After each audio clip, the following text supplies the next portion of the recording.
Alors ça, c'est une question qui fait réfléchir. Qu'est-ce qu'on ferait sans pétrole ? Depuis plus d'un siècle et demi, le pétrole est la source d'énergie abondante et bon marché qui rend possible notre civilisation industrielle. On alimente nos voitures avec, chauffe nos maisons, on l'utilise pour cultiver notre nourriture et l'expédier au supermarché. On l'utilise pour tout, du plastique aux médicaments. C'est un peu l'oxygène de notre civilisation.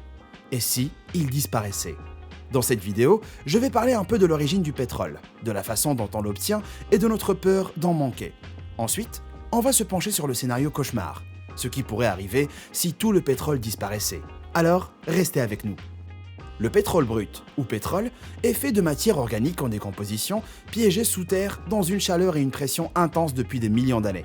C'est le carburant le plus polyvalent et le plus dense en énergie de la Terre. Les puits de pétrole, forés dans des réservoirs souterrains, permettent de l'extraire dans des canalisations et le transporter pour le stocker et le traiter. Au cours des 150 dernières années, notre besoin n'a fait que croître et de nouvelles technologies ont été développées pour en extraire encore plus. Le forage directionnel, qui est un forage latéral, nous permet d'atteindre des gisements difficiles à atteindre en descendant tout droit. Et la fracturation hydraulique utilise la pression de l'eau pour ouvrir des fissures dans les roches et libérer le pétrole piégé dedans. Ensuite, il y a le forage en eau profonde, qui est un moyen de forer sous les fonds marins. Mais il y a des risques, comme on l'a vu avec la catastrophe Deepwater Horizon. Et en fait, tout ça parce que sans pétrole, le monde actuel n'existerait pas. Qu'est-ce qui nous arriverait si on en manquait ? Le pétrole est une ressource non renouvelable. Il n'y en a pas tant que ça. Vous avez peut-être entendu le terme pic pétrolier. Le pic pétrolier, c'est le moment où la moitié de tout le pétrole de la planète qui peut être extrait l'a été. Après ça, on va en manquer, comme le sable en haut d'un sablier. Mais qu'est-ce qu'on va faire ? Personne ne sait vraiment. La façon dont on vit aujourd'hui ne serait plus possible si notre principale source d'énergie disparaissait sans vraie alternative. D'un autre côté, les nouvelles technologies pourraient nous permettre d'extraire plus de pétrole qu'on le peut maintenant. Ou avec des nouvelles ressources énergétiques, on pourrait s'éloigner du pétrole avant que tout ne soit parti. Et du coup, on n'aurait peut-être jamais à découvrir ce qui aurait pu arriver. Mais écoutez ça, la plupart des experts ont prédit que le pic pétrolier se produirait en 2020. Beaucoup disent que c'est déjà arrivé. Donc, comme on ne s'éloigne pas trop du pétrole, on pourrait vite avoir des problèmes. Et tout dépendra de la préparation des transitions en cours. L'adoption de voitures électriques, l'adoption des énergies renouvelables et la recherche de solutions prometteuses comme du carburant synthétique, fabriqué par des bactéries ou des algues génétiquement modifiées. Dans tous les cas, préparer un avenir sans pétrole prendra du temps. Mais et si c'était déjà trop tard ? Et si tout le pétrole disparaissait maintenant ? Comment pourrait-on s'adapter et adapter notre mode de vie ? C'est un scénario improbable, et heureusement, parce que si ça arrivait, ce serait l'apocalypse. Personne ne pourrait savoir ce qui se passera, mais voilà un calendrier hypothétique qui nous donne une idée générale des problèmes qu'on pourrait avoir si le pétrole disparaissait d'un coup. Les premières semaines, disons que demain, tout le pétrole de la planète disparaissait, puis asséché, réservoir souterrain soudain vide. Il ne nous reste plus que ce qu'on a déjà extrait. D'après la loi de l'offre et de la demande, la première conséquence, c'est une grosse augmentation des prix. Les prix du baril augmenteraient énormément, tout comme le coût d'un plein. Et pas juste de l'essence. Les prix des aliments, même ceux de base, augmenteraient. Parce que pour cultiver et expédier de la nourriture, il faut, vous l'avez deviné, du pétrole. Le coût de l'électricité, chauffage, plastique, médicaments augmenterait aussi. Les transports s'arrêteraient partout en quelques semaines, et tout comme la vie normale. Sans essence pour sa voiture, comment aller au travail ? Amener ses enfants à l'école ou faire des courses. Les étagères de supermarchés seraient presque vides. À cause du coût élevé du transport, des aliments et ce qui s'y trouve serait cher. Les échanges commerciaux seraient au point mort, freinant les entreprises et beaucoup de gens perdraient leur emploi. Quand les gens gagnent moins et les trucs basiques comme la nourriture coûtent plus cher, on va droit au désastre. Panique, anxiété sociale et économique. Des gens effrayés et en colère. La bourse instable avec des billions de dollars de stocks de pétrole perdant leur valeur. Et les hausses et baisses des prix plongeraient l'économie dans le chaos. Des pays exportateurs comme l'Arabie Saoudite et la Russie accumuleraient leur pétrole au détriment des importateurs, comme les États-Unis et le Japon. Là où les centrales électriques utilisent du charbon ou d'autres méthodes de production d'électricité, les réseaux électriques réussiraient à rester en place pendant un certain temps. Mais plus les envois de charbon ralentiraient, plus les centrales s'arrêteraient.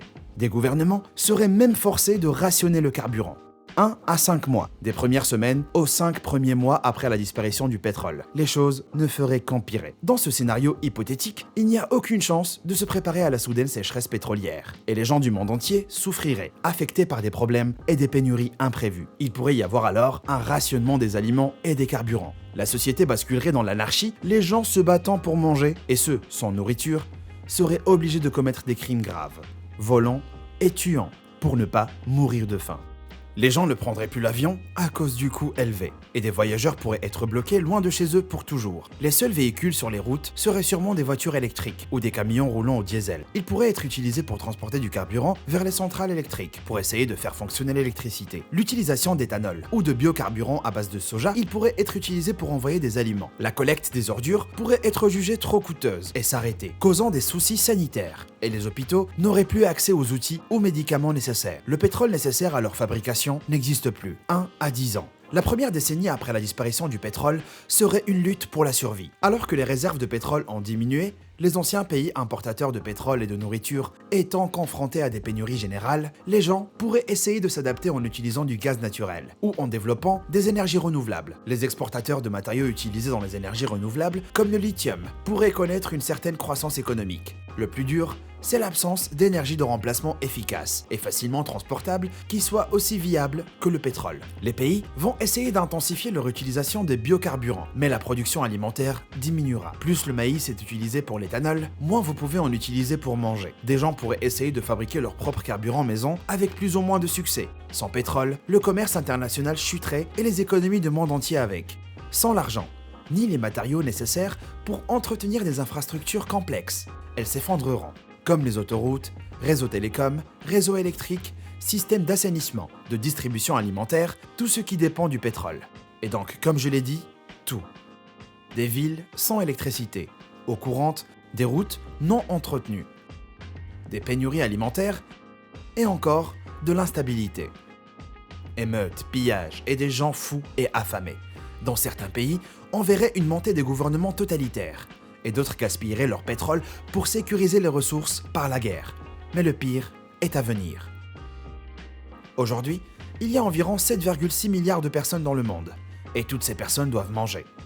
On est tellement nombreux qu'il est impossible de nourrir tout le monde avec juste des aliments produits localement.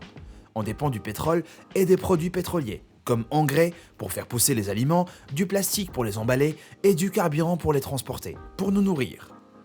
Mais si une famine énergétique entraînerait une famine alimentaire, la faim dans le monde à une échelle jamais vue dans l'histoire de l'humanité. Et plus le transport des aliments devient difficile, plus les populations vont baisser, jusqu'à ce qu'elles puissent être nourries, avec ce qu'elles cultivent localement. Mais ça sera la conséquence d'une famine de masse. Il est estimé que seulement 2 milliards de personnes survivraient, voire moins. Donc 5,6 milliards de victimes de la famine.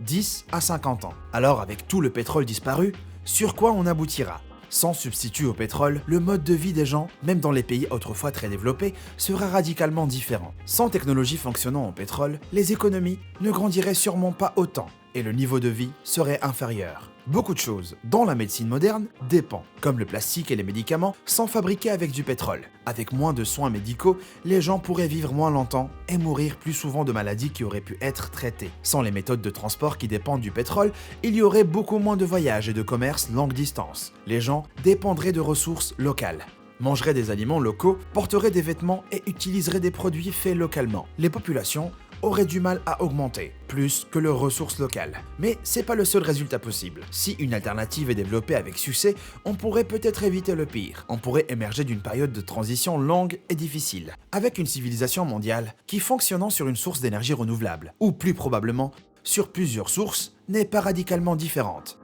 avec un niveau de vie élevé et des énergies propres pour les villes, véhicules et usines. Sans le risque de manquer d'énergie, qui sait jusqu'où pourrait-on aller ? On voit donc bien à quel point le scénario serait catastrophique, tant que le pétrole ne se tarit pas d'un coup. Notre économie est probablement sur la voie des énergies renouvelables, où tout fonctionne à l'électricité. Si vous avez aimé cette vidéo, alors pourquoi ne pas vous abonner ? Ça ne vous coûtera qu'un petit clic et vous restez au jus de toutes nos nobles réponses à vos questions les plus pressantes. Merci d'avoir regardé et je vous dis à bientôt.